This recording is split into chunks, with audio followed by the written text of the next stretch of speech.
Good afternoon, everyone. Welcome to NEN webinar. My name is Meenakshi, and on behalf of NEN and Wadhwani Foundation, I would like to invite you all for this webinar and also introduce our expert speaker, Mr. Rajnikanth. Rajnikanth has more than 13 years of experience in behavioral training, people development, sales, and product development. Prior to this, Rajni was a people manager with SAP Labs, managing larger teams, holding people and projects responsibilities.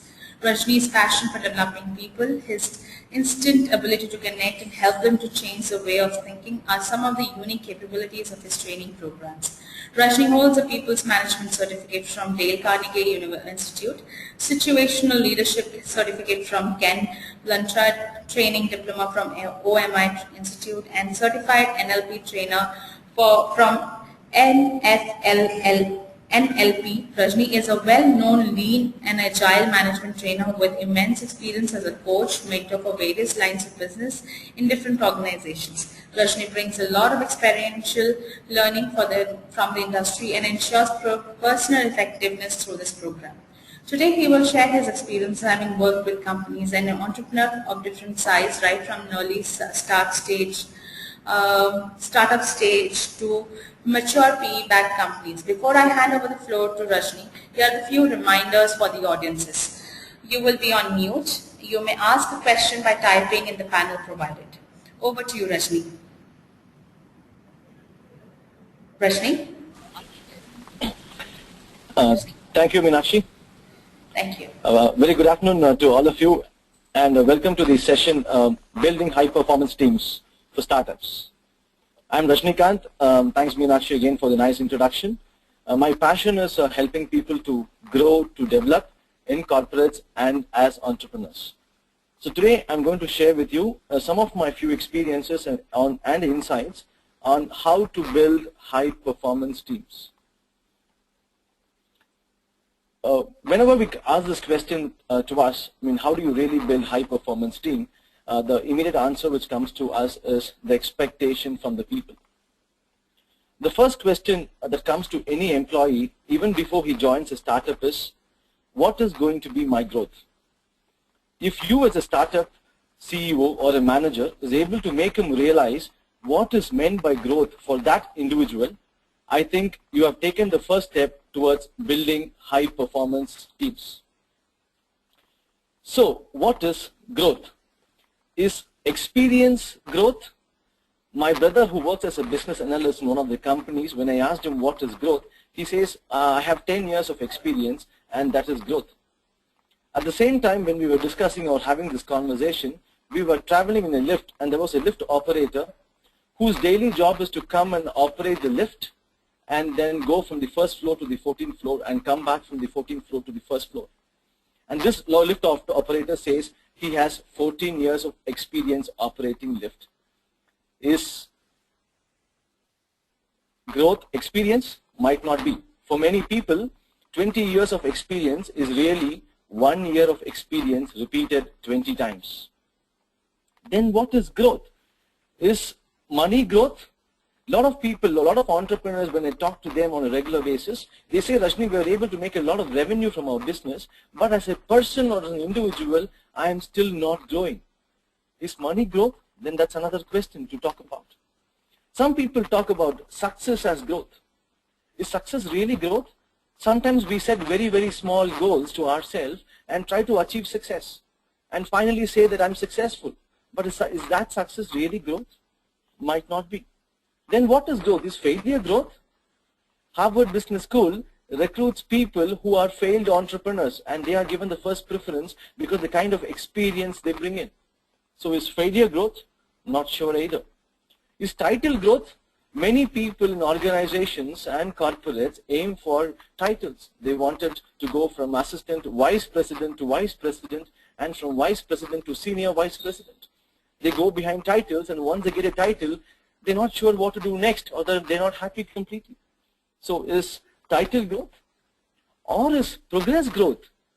Sometimes we talk about India as a progressing country. We don't talk about India as a growing country. So is progress growth? Not sure either. People are fighting the rat race since they don't understand the meaning for growth.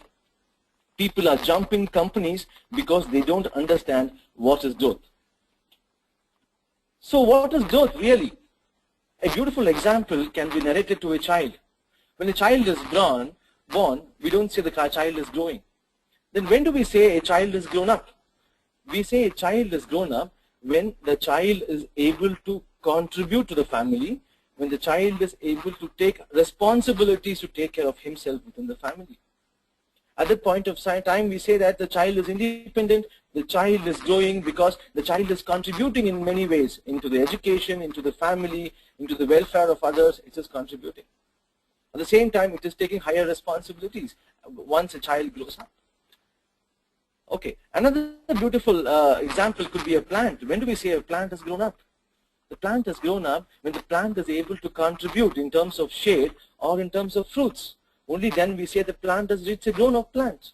So here we touch the two elements of contribution and responsibility. So what is growth? Is growth wider contribution? Or growth like Nelson Mandela, where he has touched many people in terms of contributing widely, at the same time he's a person who has taken higher responsibility. So growth from this angle might not be title, growth might not be money, growth might not be position, growth might not be success, growth might not be failure, but growth could be wider contribution and higher responsibility. If we can create an environment where each one of them can widely contribute in addition to their assigned work, everyone becomes a contributor. Organizations fail to build the teams because there are more consumers than contributors. So as an entrepreneur, if you want to really build high performing teams, can you build your team towards growth? If you can ensure that each person in the organization grows with you in terms of contribution and responsibility, the person grows and hence the organization grows. Isn't this the real growth? Wider contribution and higher responsibility. By making the people contribute and take responsibilities, each one of them grow and eventually the organization also grows. Okay, so what can be a practical example of how to implement this phenomenon into our day-to-day life as entrepreneurs or managers managing people? Adding a contribution perspective to a goal is a great start. A goal could be a performance goal. Is it possible to add a contribution perspective to a goal? This later would become the culture of the organization. Contribution is nothing but adding value. What do you mean by adding value? Yeah? Employees always feel that there are few lucky people who are given extraordinary tasks. But in reality, all the tasks are ordinary. An ordinary task become extraordinary tasks when small continuous value additions are injected into a normal task. Similarly, there is nothing called as a high performing team. A normal team which is able to generate value based outcome continuously become extraordinary teams or high performing teams. We all think high performing teams are already existing, but these were normal teams at one point of time. Once they were able to automatically generate a lot of value, they are becoming contributors, and once become contributors, they started growing. And that's the difference between a normal task and an extraordinary task, or a normal team versus an extraordinary team.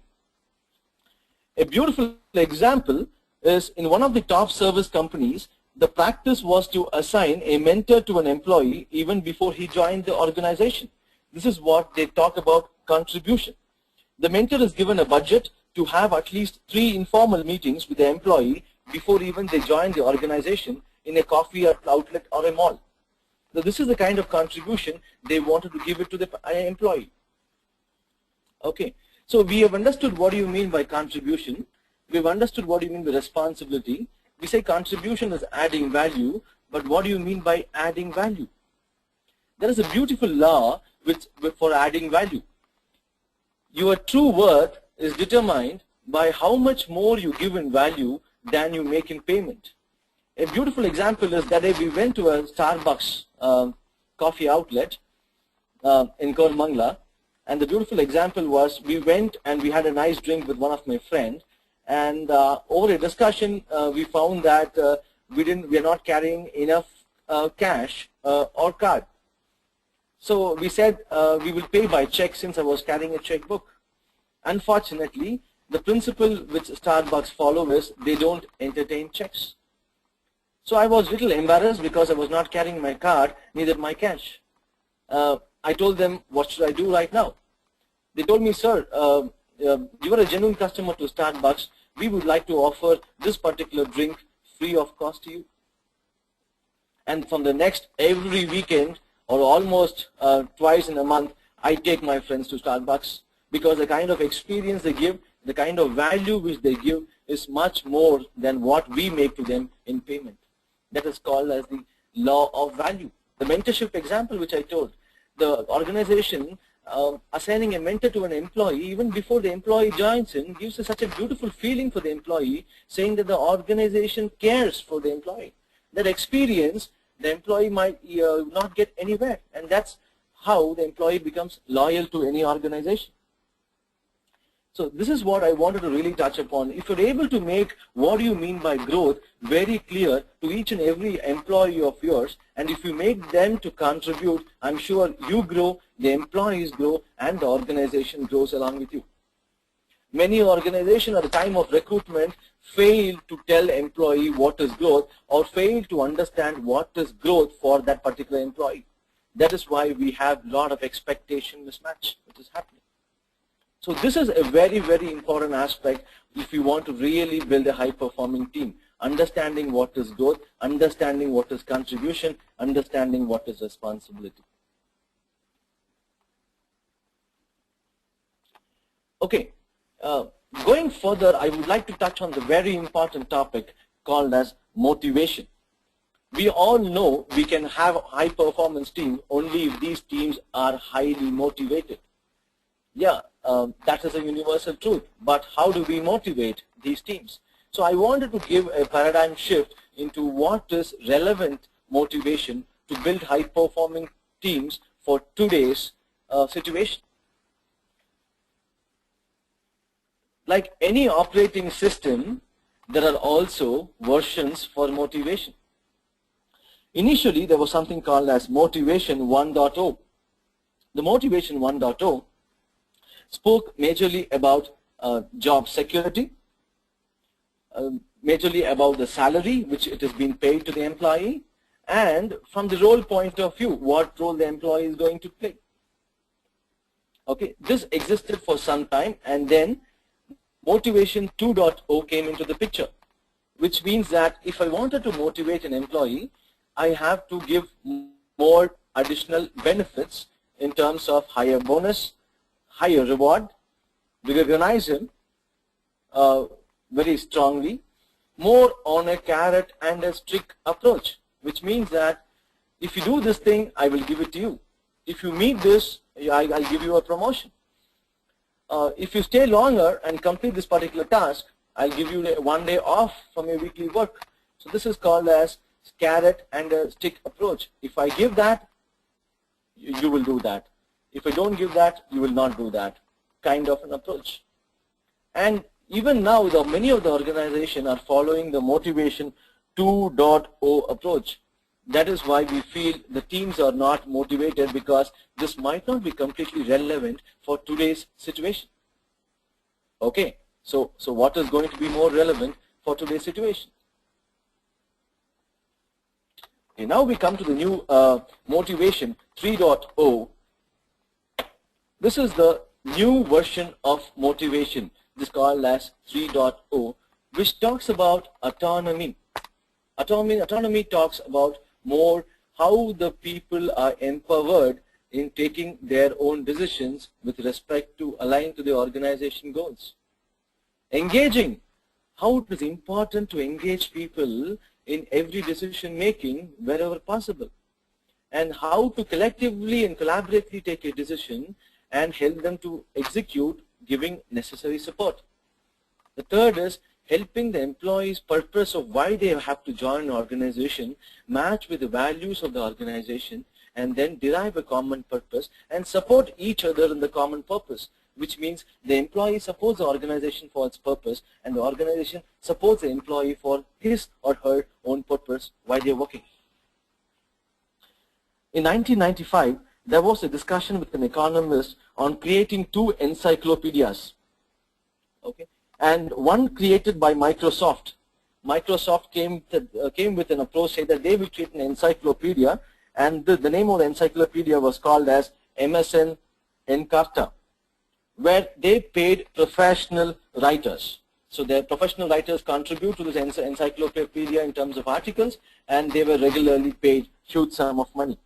There was another kind of encyclopedia where tens of thousands of people who had passion to write, who was interested to have fun, who is interested in editing articles, writing articles, and reviewing articles without being paid even a single penny, will have to contribute.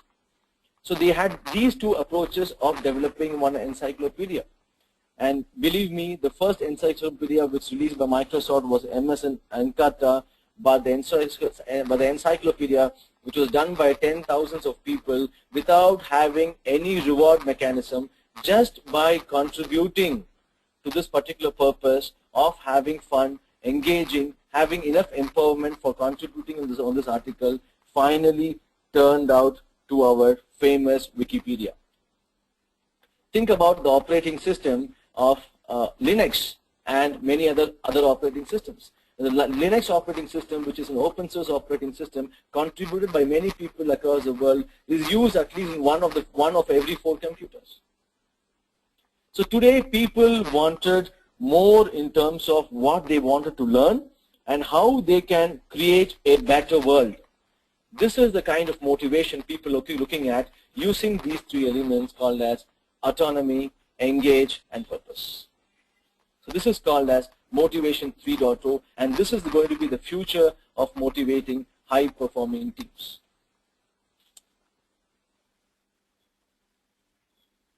Okay, we all spoke about the concepts of Motivation 3.0, but I would like to really touch upon some practical examples which you can really apply in your day-to-day life with your teams, how you can motivate the teams much, much, much better.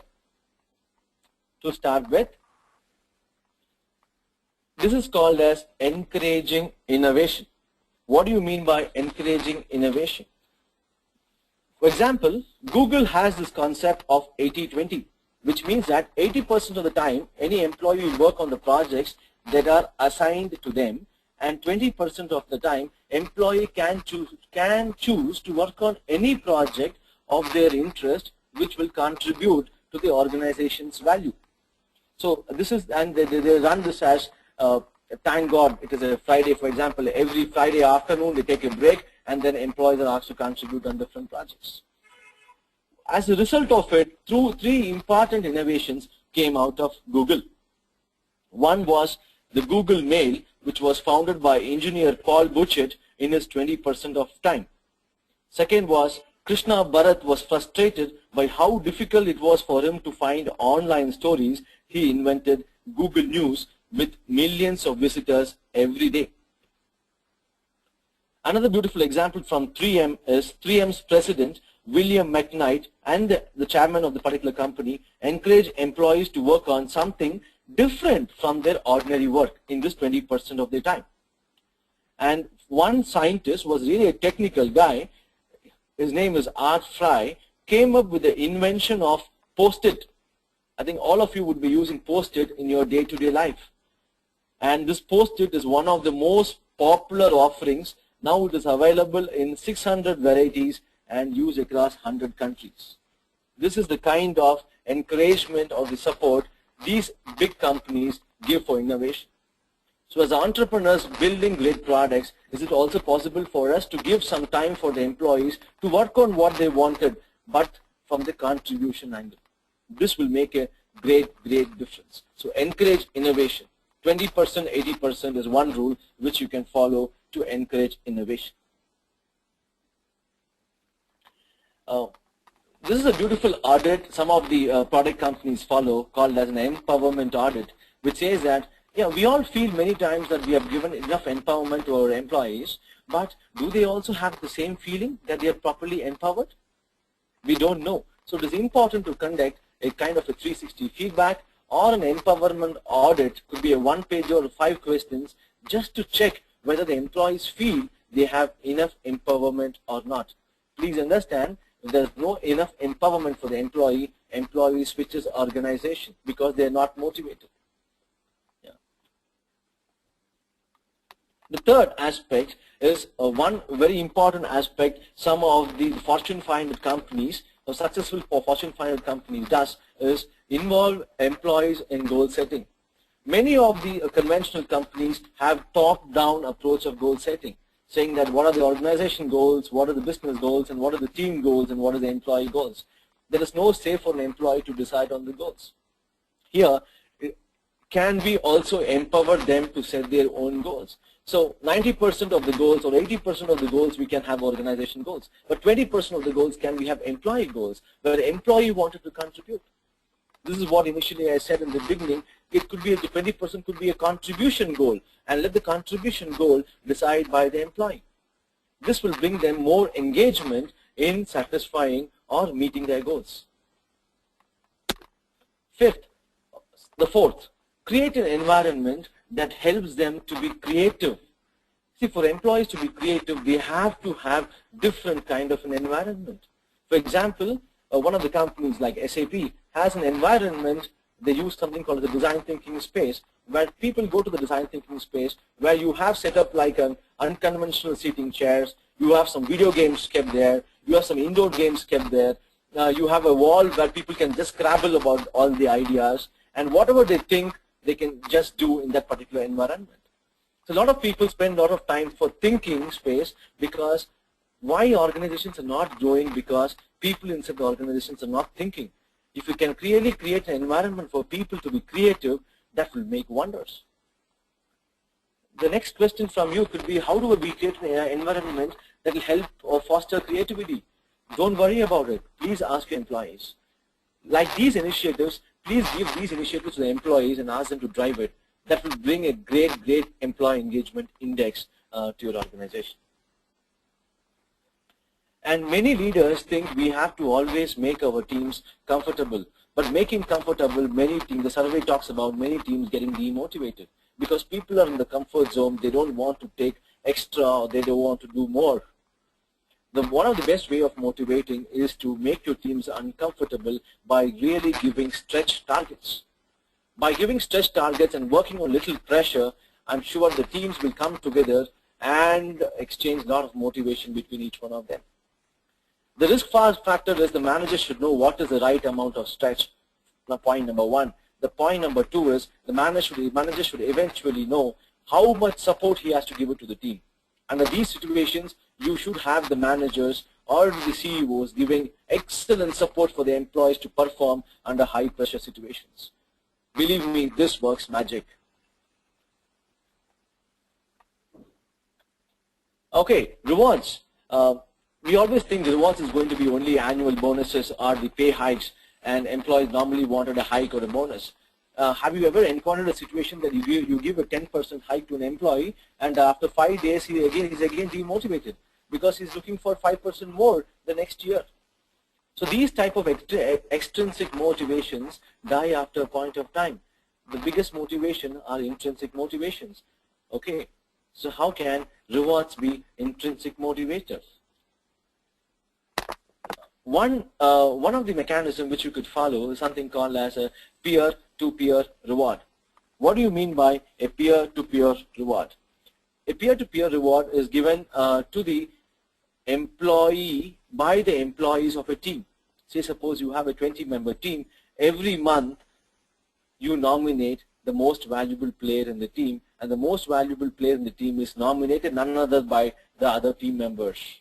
So instead of managers nominating the employee for the peer-to-peer award, we have the team members nominating the managers for the peer-to-peer award.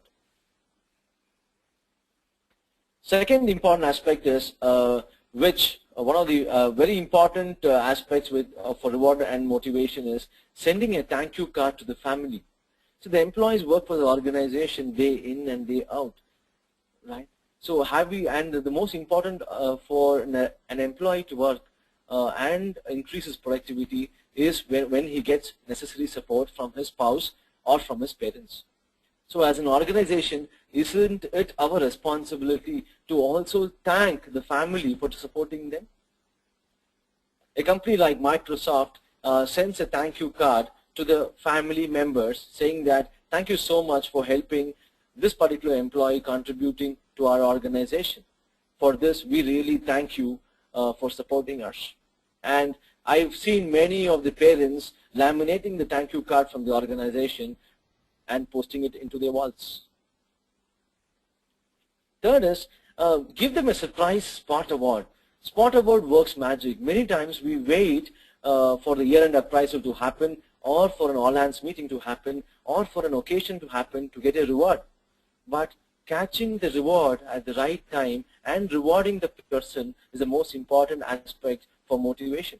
So if your employee has really performed well, at that point of time, you should empower the team or the team managers to give them a spot award, catch them on the spot for good performance, and then reward them. The next aspect is to have an open door policy where you as a CEO or an entrepreneur working with teams have an open door policy at least once or twice a week where employees can really walk into your cabin, discuss their ideas, discuss their concerns, and for them it is a great sense of satisfaction because the upper management is hearing to their problems, hearing to their ideas, willing to support them. This brings lot of transparency within the organization. Great leaders have regular lunch meetings at least once a month with the employees. The employees could be selected randomly, and this could be also informally. You can also guess what is the satisfaction level of the employees, what are the empowerment of the employees within the organization, what are the problems they are facing through an informal lunch meeting. Because believe me, people open up more informally than formally. The biggest asset for any organization is people, and it is important as a leader for an organization or a startup to develop people. So assign a coach or a mentor to every employee. When we have joined a gym to keep our health fit, we have a coach, right? Similarly, when we go and play a sport, for example, if I'm a sprinter, I go and play a sport, I have a coach, a sports coach. But in life, we many times fail to have a coach, a life coach, who can give us different perspective, a mentor who can really guide us in the path.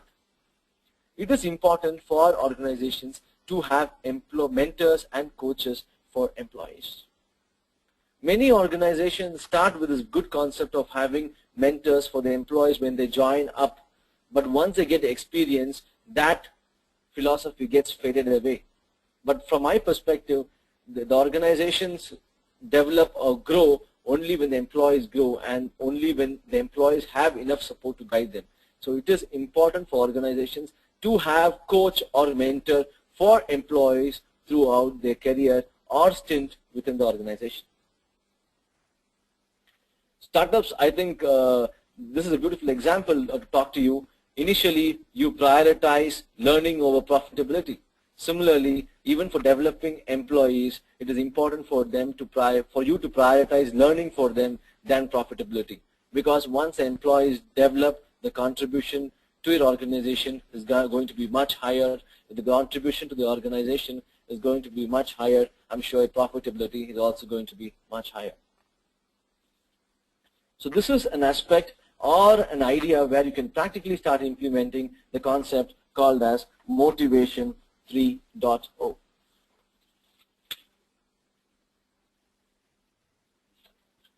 Okay, I just wanted to touch on this very important aspect of communication where I feel 70%, the survey talks about 70% of the issues in building up teams is all because of communication issues.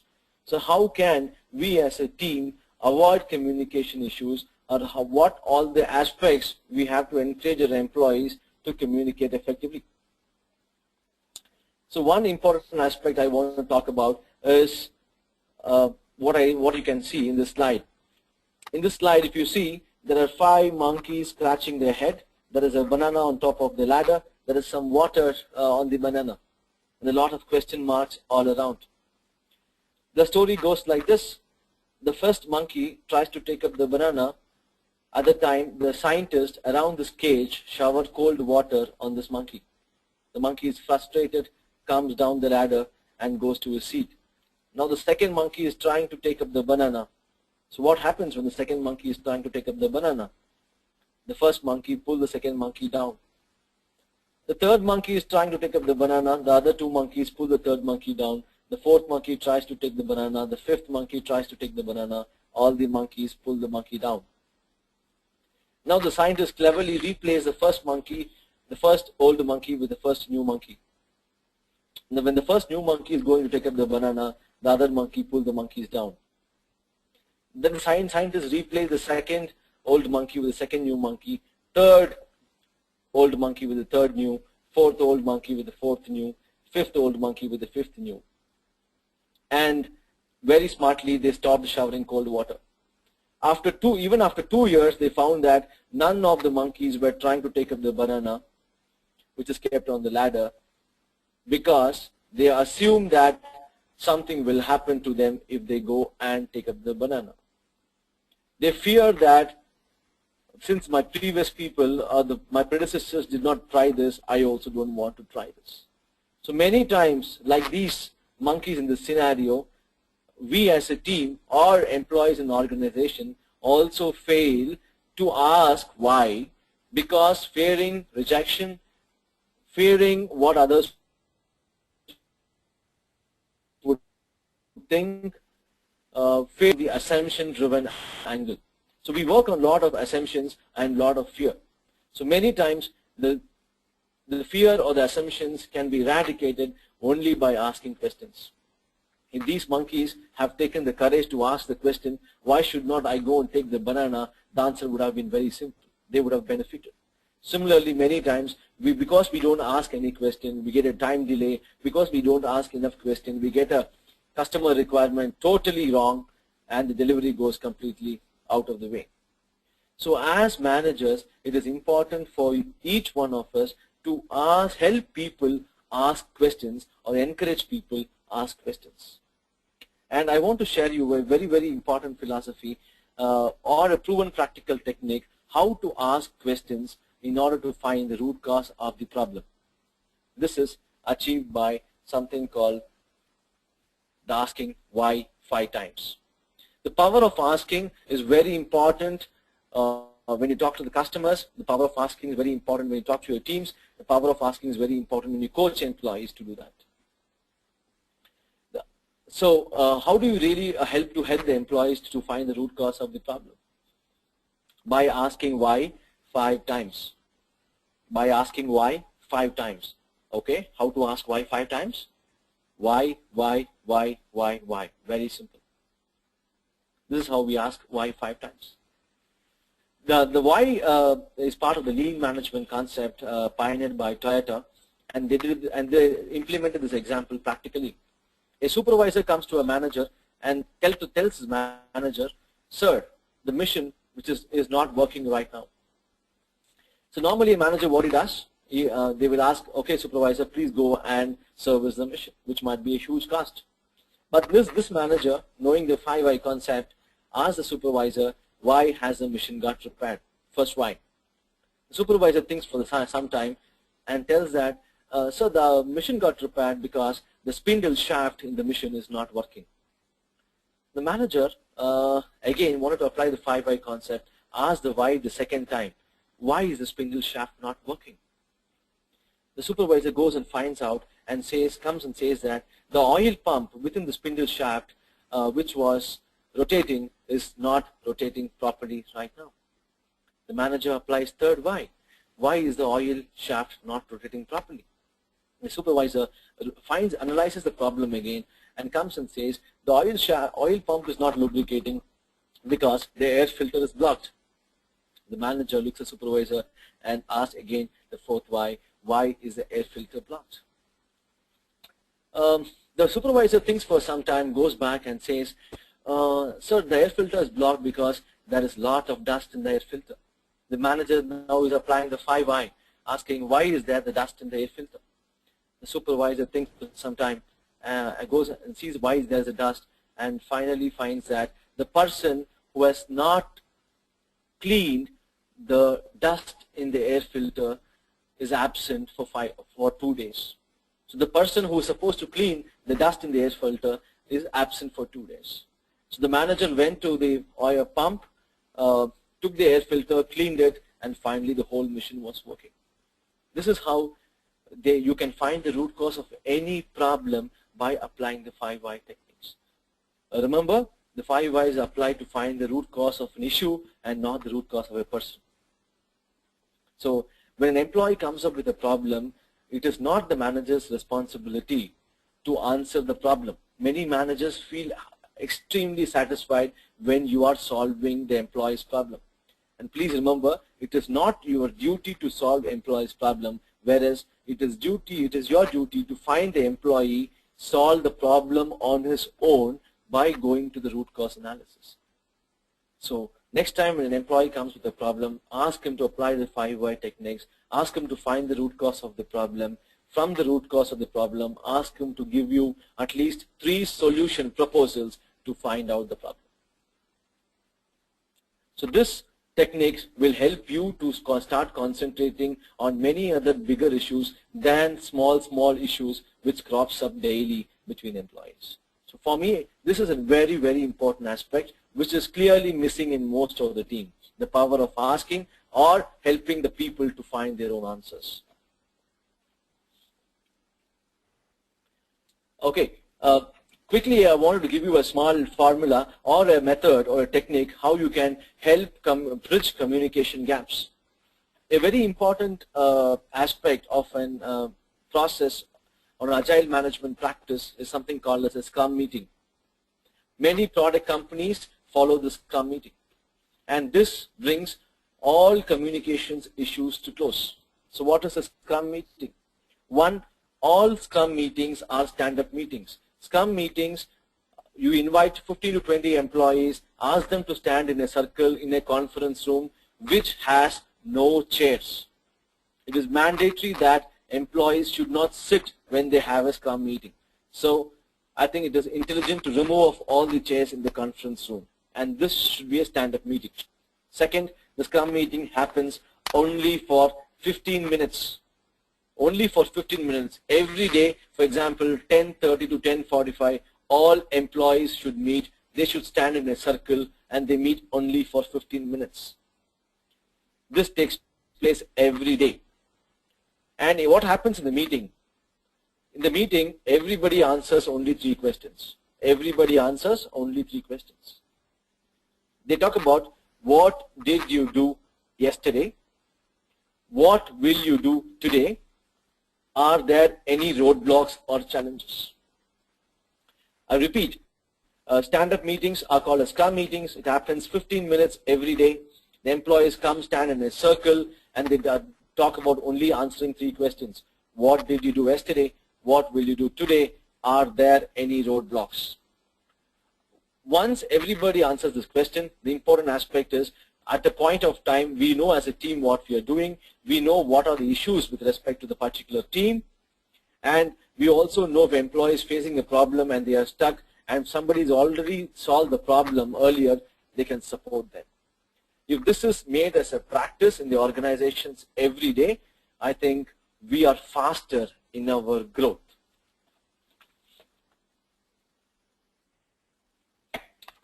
Okay. Next, I wanted to also discuss a very, very important concept which will only take 1 minute to implement. So this is a beautiful concept derived from Ken Blanchard in his book called as a 1-minute manager. And I practically implement this in my day-to-day life with my teams. And this has given my employee engagement index to be the highest for the last 4 years when I was working with different corporates. This is called as 1-minute manager. What do you mean by 1-minute manager? The managers, if you see the goal setting process of setting with the teams, the goal setting happens normally 3 times or 2 times for any organization. We start at the beginning of the year, and at the middle of the year we have a review on the goal setting. At the end of the year we do a review with respect to the performance on the goals. But in a changing environment, this doesn't work. And unfortunately, many organizations fail because what they set the goals at the beginning of the year and what the employees perform are totally mismatched.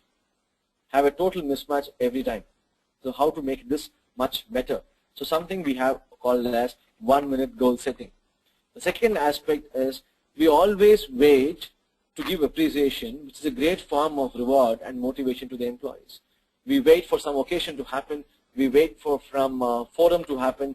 We wait from some town hall meeting to happen. So we normally wait for an occasion to happen to reward an employee. By the time the employee sometimes could have really forgotten what he is getting rewarded for. So this is called as 1-minute praising. And another thing I want to talk about is something called as 1-minute reprimand. So in 3 minutes, you can become a great manager. You can manage your teams much effectively just by spending 3 minutes every day. Isn't that magic? It is magic. Let's talk about a 1-minute goal setting. See, daily, this could also, if you're practicing a Scrum meeting, you can also bring this approach. Make clear what are the responsibilities of the employees are and what they are being held accountable for. Make the responsibilities and accountability very, very clear. In that, you have to set a goal. The employee should agree to that goal. So set agreeable goals.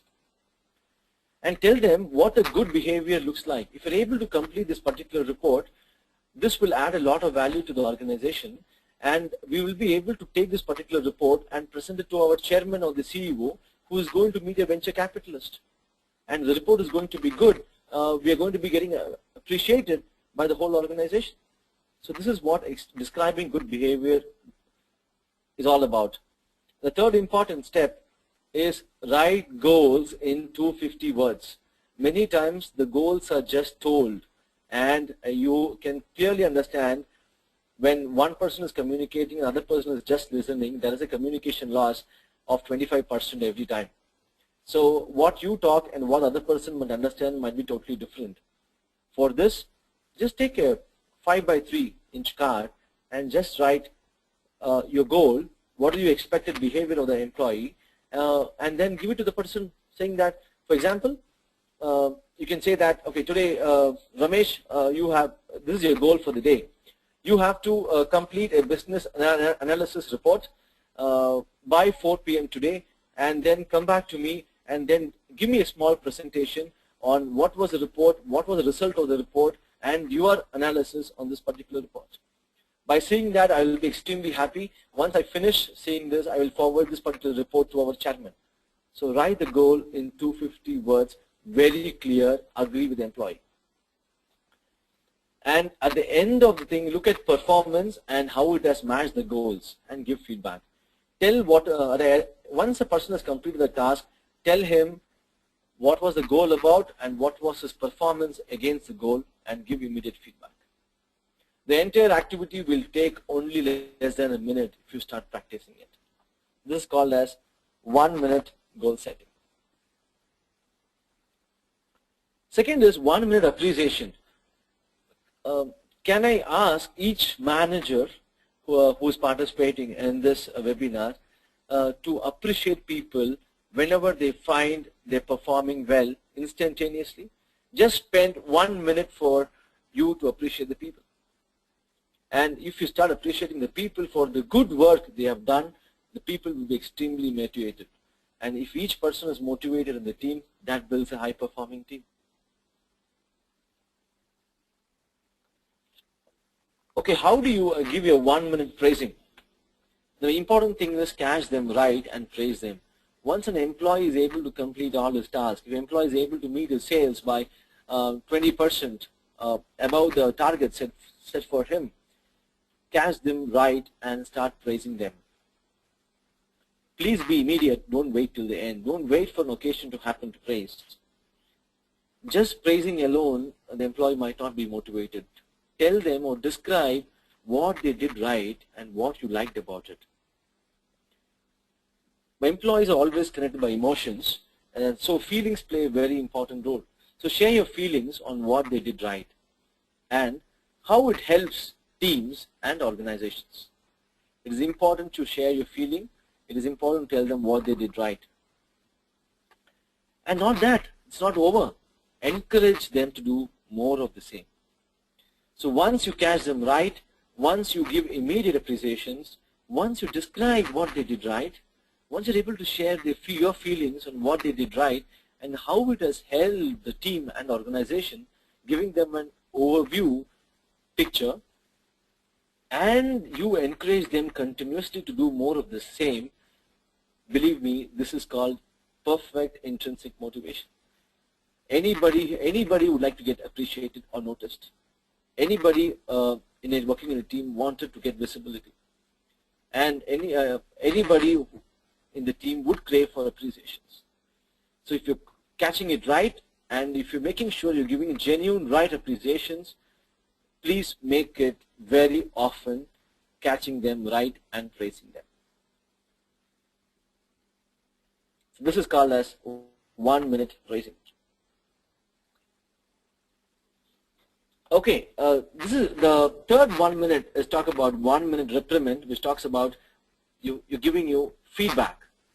How you can give direct, constant feedback on people when you catch them not performing well. That is also an important part of the manager.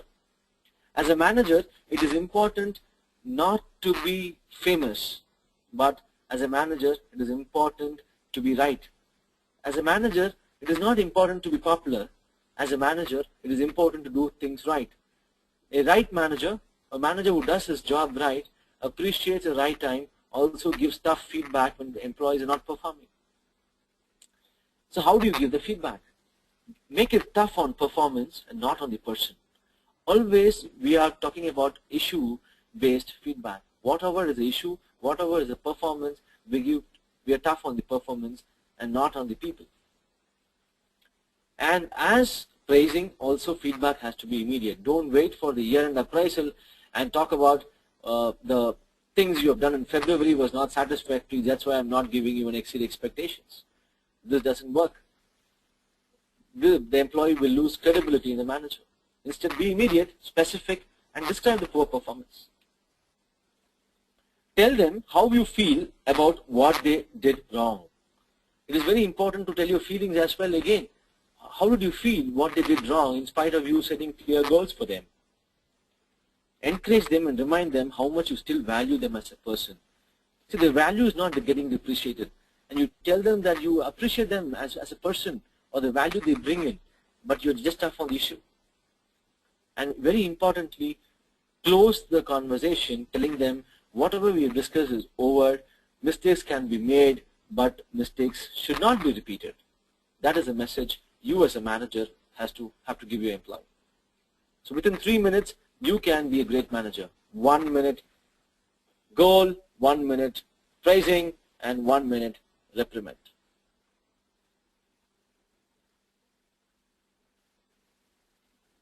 Okay. The last topic which I wanted to touch upon in this webinar is hiring talent. Most of the organizations are not sure why they have to hire people or what kind of people they have to hire. If the organizations are clear on what roles they wanted people to be hired, then the expectation is set. Jim Collins, in his book called as Good to Great, talks about boarding the right people on the right bus. He talks about right people should be on the right bus. If there is right people on the wrong bus, the entire objective fails. Or the wrong people on the right bus, then also the objective is failed because it doesn't know where it is going. So hiring is a very, very important aspect to understand what kind of people we have to build our organization. The first important aspect of hiring, do we really have a profile built and understand clearly what are the expectations of this profile before even we wanted to start hiring? Before we start hiring, it is very important for the managers, the entrepreneurs and the CEOs of an organization or startups to understand what kind of people do they want within the organization. So it is important to build the profile. That is the first step. The second step, I always recommend the philosophy of don't hire the best. What do you mean by don't hire the best?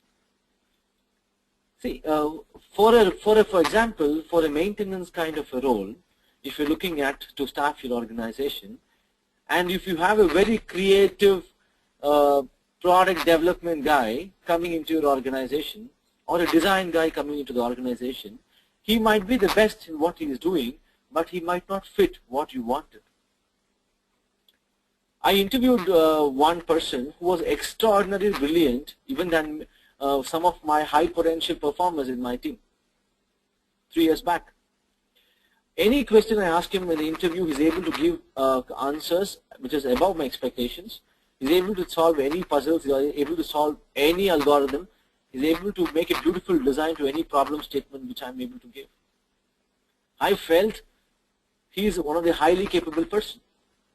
But when we're having an internal discussion with the vice president of the company, we discussed and decided not to hire the person because we are looking at somebody to maintain a particular product who will talk to the customers, who will do a routine job, who is motivated to do a routine job, and so on and so forth. So though this guy was very good or the best, we didn't hire him because he was not the right fit for the organization. So it is important to build your profile and don't hire the best. Hire which role will fit your organization the best. Third is, an important gap we miss in hiring is to understand the employees or the candidate's strengths. And we just make a lot of judgments in the interview. And the cost of hiring, we really fail to spend a little more than the cost of hiring, and then later when the employee joins, we spend a lot of effort and money just to maintain the employee or to take a lot of knowledge transfers when he is leaving the company.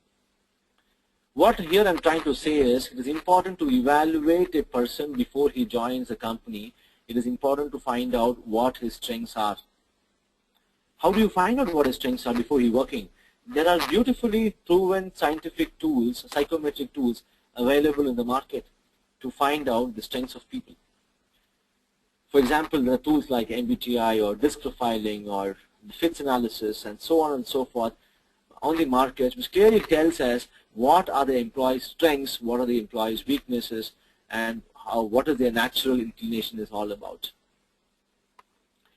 By doing this for one of the organization, a startup company, we were able to figure out that the organization had a lot of thinking people who were more analytical, logical, data-driven, process-oriented, and that organization had a lot of people who are called as intuitors, meaning they can bring new ideas, creativity, they dream about the future, they collaborate, they work on the concepts kind of people. There were also a lot of feeling people, which means that they are excellent team people, loyal to the organization, shows lots of empathy and compassion to the teams, so on. But a very important element was missing, and these were executing kind of people. They're called as sensors or executors. So then we made a profile for hiring executors. So whoever came for the interview, we made them to undergo a psychometric assessment, and we took only people who are very good at execution.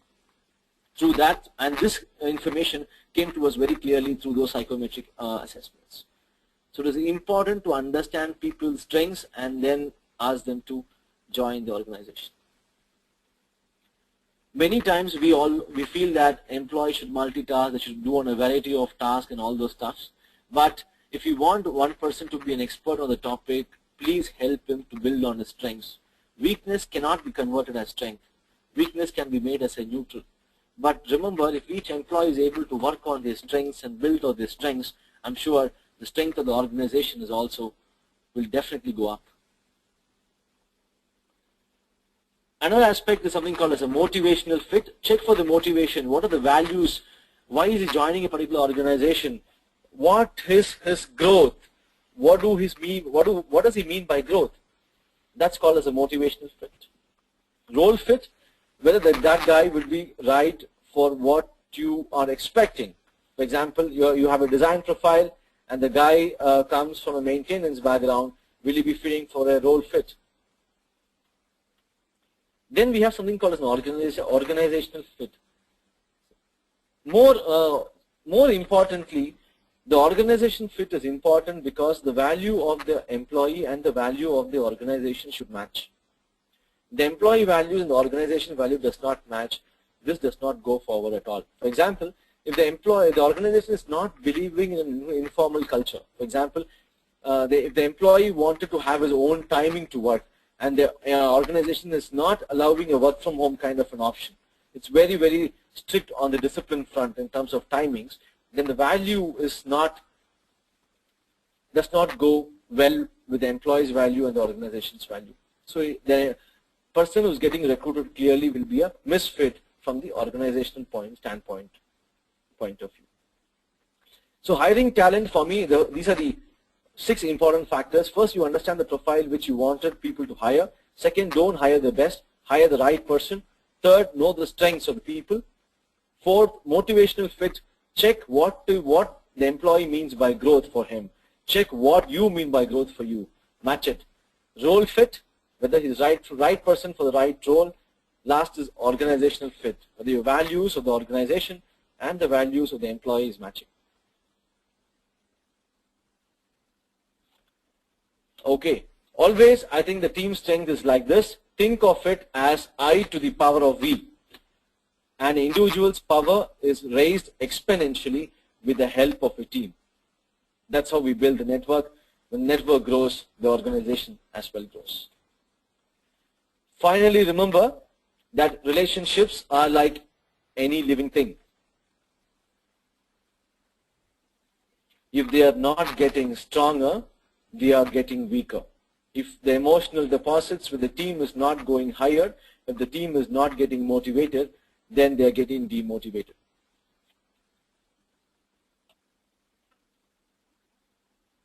This is my last slide for the day, and I would like to end this presentation with a small proverb.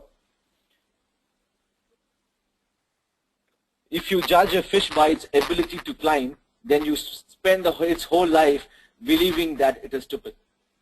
So ask people to work on their strength. Don't just judge people on their weakness. So don't judge a fish and ask the fish to climb a tree which is not possible, and then believe the fish to be stupid. That's not possible. So help people develop on their strengths. If each one of them in your team is able to have fun in their work, is able to really enjoy the work they are doing, and each one is passionate about what they are doing, I'm sure that is growth for an individual, and that is growth for a team, and that is growth for an organization. As entrepreneurs, we always believe in building greater products. I think it is time for us to also start believing to build greater teams, because greater teams build greater products. Thank you. Thank you so much. This is Rajnikanth for you for this webinar. Over to you, Meenakshi. Thank you very much, Rajnikanth. Before we end this session, there are a couple of questions that the attendees have asked. One by one, I'm going to ask you those questions. The first question is by Karthik Raichura. He wants to know, won't the scrum meetings become repetitive for someone who's doing a desk job?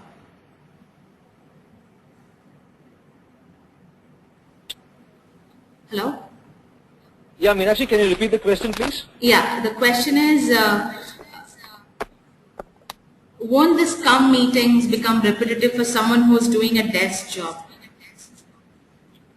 Okay, that's a good question. See, Karthik, the scrum meetings will not get repetitive, because in a meeting you are just going to understand what the employee is going to do today, what he has done yesterday, and any challenges he's facing, and any contribution can he make. This job also can become have a lot of creativity into their work. As I said in the beginning of the presentation, we can convert an ordinary desk job to an extraordinary job by just adding value. And Scrum meetings can be a good place where other people can give a lot of inputs on how to improve the desktop job experience. So you can also add this particular aspect in your Scrum meetings, how each one of them can add value. Thank you. There is one more question from Arpan Bhattacharya. We are a startup and currently we are a team of 30 people. We as a top management are currently trying to move out of the delivery cycle and concentrate on the marketing and product venture. But we are not able to do that fully because there are a lack of people who can take responsibility and execute the process. But we don't have a huge money. We don't have huge money to hire right or high quality delivery managers as our turnover is not much yet. How do we deal with such situation? Okay. I think it's a very good question. Thanks for asking this question. I understand that it is important for you to grow, but hiring at this point of time might not be the right choice. But the important aspect you can work on is to start building people by effective delegating. A lot of times we feel that, or we are not sure why delegation fails. We ask somebody to take responsibility, they don't take responsibility. We give a work, the work is not completed. Most of the time managers fail to delegate because they feel that they have to do the work all over again. Another aspect of delegation why it fails, because managers don't trust.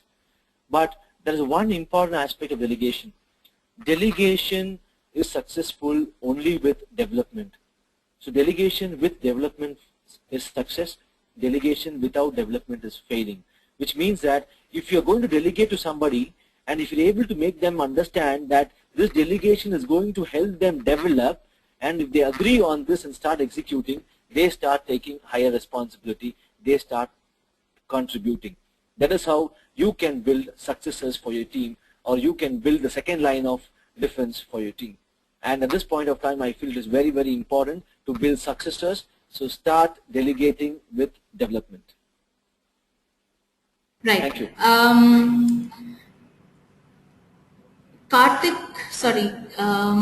Anubhav Agarwal asked you a question: how to hire right performing people in BPO or voice processes?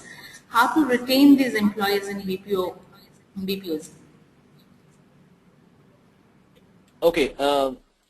One is, as I discussed in this presentation, how to hire the right person. First, it is important for us to be clear what kind of person we wanted to hire. Second, we check for the job fit, motivational fit, and the role fit of the particular person.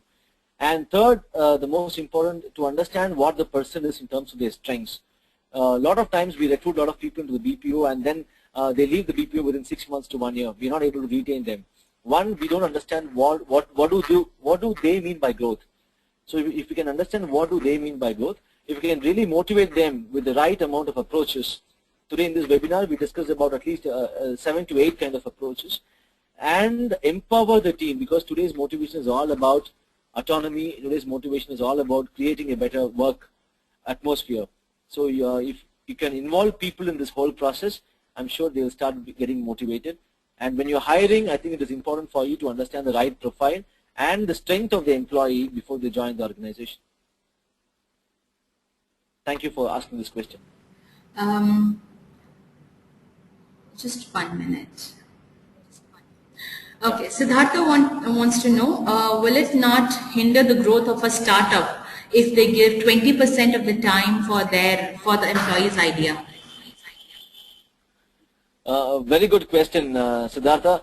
This 20% of the time, probably you might get some better ideas for developing another new product with this contribution.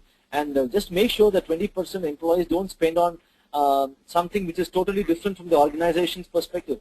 Ask them to work on any project which will add value to the organization and encourage and support in those. So if you get a new idea or a new product which is going to add value to the organization, I'm sure the organization is going to benefit. So let the employee contribute from the organizational perspective, where his contribution is evident and supported. All the best ideas have come from this 20% of contribution, from Google's, Gmail, from G-Talk and so on and so forth. Yeah. Right. One last question. Sure. How do we as a startup know who is a high performer or at the time of interviewing or hiring? Yeah, that's a good question. At the time of interview or hiring, you can't understand who is the high performer because performance is judged against the goals and the tasks given to the employees. But at the time of hiring, you can understand what are the strengths of the person and what is the motivation of the person and whether the person is capable of delivering by asking few intelligent questions. But you can't judge whether the guy would be really a high performer because that can be judged only after the point of time. Or another tip for you is give a small project at the time of interview and give 1 week time for the employee to go and work on the project and come back. And once if he's able to come and work on the project and then deliver above expectations, then you can hire him. So just don't finish the interview within the same day.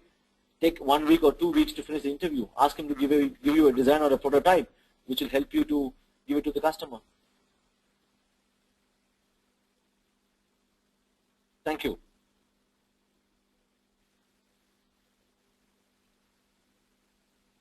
Hello? Thank you.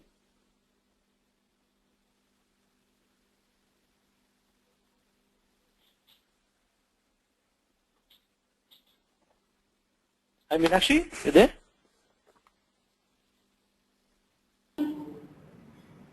Hello, Rajnikanth? Hello. Yeah, Meenakshi. Yeah. Meenakshi. How can a team member motivate himself when the boss often reprimands him in front of other, including his subordinates with whom he's managing the team? So, basically, when a team is there, there's a manager and the manager is a little too stern with his reprimands. How can employees keep themselves motivated? See, as an employee, it is very important to tell his managers his thoughts and ideas. So when the manager is continuously giving him negative feedbacks in front of others, it is the employee's responsibility to go on a one-to-one with the manager and tell how his reprimands are really hurting him. Tell the feelings and how he is feeling bad about the manager's comments in front of others. And request the manager one-to-one, saying that next time not to really tell all this feedback in front of others, whereas he can give all the feedback in a one-to-one. So it is important for an employee to be assertive. Otherwise, the employee gets demotivated every time the manager, reprimand him. So saying yes to yes, saying no to no is very important, and giving feedback to the manager as well is equally important. So that manager knows next time he should not do the same thing. Right. Rajnikanth, just one last question I just popped in. Subramaniam wants to know how easy access, how do we get an easy access to the psychometric assessments, or do they have to connect to HR professionals and trainers like you to actually get these psychometric tests? Psychometric test, it is important because there should be a person who can interpret the scores on the psychometric test for the organization. So there are HR managers who are trained on this. There are training people, training leadership trainers who are trained on this. So what the process is, the trainer undergoes a certification process of how to interpret the scores, and then he translates these scores for the employees. So for example, or if somebody is actually interested to get certified to be an assessor in a psychometric, they can directly approach various instruments, various companies who does this. And you can just drop me a mail, Subramaniam, I can connect you to different people, or I can give you different information on effective psychometric tests. Right then. With this, we end up our session. Attendees, if you have any more questions regarding the session, you can write to us as well as to Rajni at the email ID is shown on the last slide, rajni@winwin.org. The next webinar will be conducted on 25th of June on HR policies and benefits for startups. If you found the session interesting, tweet us at any in India. The recorded version of this webinar will be available at www.youtube.com/ user/eClub NEN online by tomorrow evening. That was a really interesting session, Rajni, and the attendees, thank you so much for keeping the questions coming. Thank you very much for this interesting session. And hope to see you next in the webinar. Thank you very much.